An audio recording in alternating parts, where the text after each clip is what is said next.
second time Evan has made this statement about this faction of people, this secret group. And when he made that statement just now, there were lots of down thinkers. So I want to broach the possibility that this secret group doesn't exist. And let that be cleared and on the table for us. Because it's really...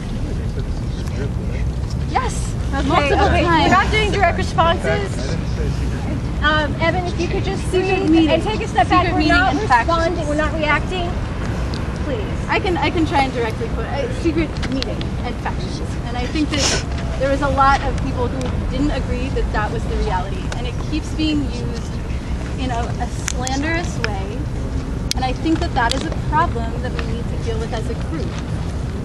And to bring, I heard, the call for mediation. I asked Evan Wednesday night after the General Assembly. He left the park. He texted me directly, and I'm not saying that it was a bad thing that he left. She's just doing a series of events. He texted me with this question text that I took as an antagonizing text. I told him I didn't want to have a conflict over text message, and I asked for a mediated face-to-face conversation. I asked for it multiple times. He never responded.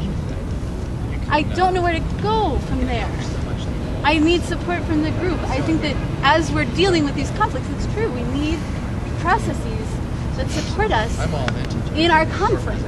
And we need people who are open to coming to the table and having those processes. I think that we've gotten sort of off track with the defensiveness and the reactions. And what I think that this specific problem brings to light is that we need to create those structures for ourselves, and we need to have structures that hold each other accountable to those processes. And at this point, we're unprepared for that, yeah? We don't have that. So I don't know how to ask Evan for a mediated conversation. I don't know who to come to when he refuses or doesn't respond to that. And it hurts us. I think there are things that he's done that hurt us as a group. And I think those need to be addressed. And I would like to get to that point of the conversation, because I think I've heard several people reflect that whether the people who... I'm speaking. Don't do it under the guise of the paper. I don't want to. No distractions. This is becoming a bickering back and forth. Is what it's turning into, and it's really frustrating. Thank you. So a proposal to make a process to help mediate and resolve a conflict. That is what you're saying. Hello? As a proposal to create a process in which, when there's inner conflict, that we have a mediation, and that we all, as participants of this movement, have to be willing to be in a mediation. Put it away. Okay. And then we have structures to hold each other accountable for if something. Yes. So you can't ask them to step out of this group. Okay. Okay. Good. Proposal on the table. Shauna and Rose, unfortunately, you guys got in after these, so I'm going to say, Bill. Yeah. Great. I'm sorry. Point of process, Ed. I just wanted to make sure, since Sarah was interrupted, I just wanted to make sure she felt like she got to say what she needed to. I guess I wanted to bring to light this. Like, I get that this is a personal thing for some people, and it feels pretty personal to me because I feel like I've had some of that. And I do want to get beyond that space and figure out how to deal with this, because I think this is something that needs to be dealt with on an individual and on a group level. Thank you, Sarah. Okay, Bill. Okay, there's two things that I want to discuss. One is the fact that there is no process at all involved here to be able to deal with 2 individuals or 3 individuals that have conflict. This is I'll first time it's happening. It makes sense that we're doing it exactly. now. So compassion. What we need to do makes is sense. to start thinking about the process instead of thinking about what happened. It happened, it's over, it's done. Now we need to find a resolution. Yes. And the second thing that I wanted to point out is that, as long as I've been coming here, and I've been I own a business too. I'm a small business owner. I'm here. I come up here. I bring food a lot. I try to support this. Come up here with Rose as much as I possibly can. And the first day that I came up here, and I hate to hurt your feelings, but there's factions. Because the minute I came up here, I heard there was anarchist camp, I heard that there That was in the beginning. hippie camp. When it was chaotic. Okay. Yes. Okay. And But it's not dead. nonetheless, Yes, we have made progress from that point in time. But I what I'm do saying respect is that's what that it was. it started with that on the Thank you for table. that So the observation. perception is to some of us that have been coming, you know, that there's little groups here. That's a society. Yeah. Okay. That is a Absolutely. society. Absolutely. Okay. That's how you grow. Is you find reality. little groups within these societies, and you say, okay, well, you know what? I don't like the way you're wearing your tennis shoes. And they say, well, I don't like the way you're wearing your pants. Well, okay, I'll tie my shoes differently, and I'll pull my pants up. That's how it works. Okay.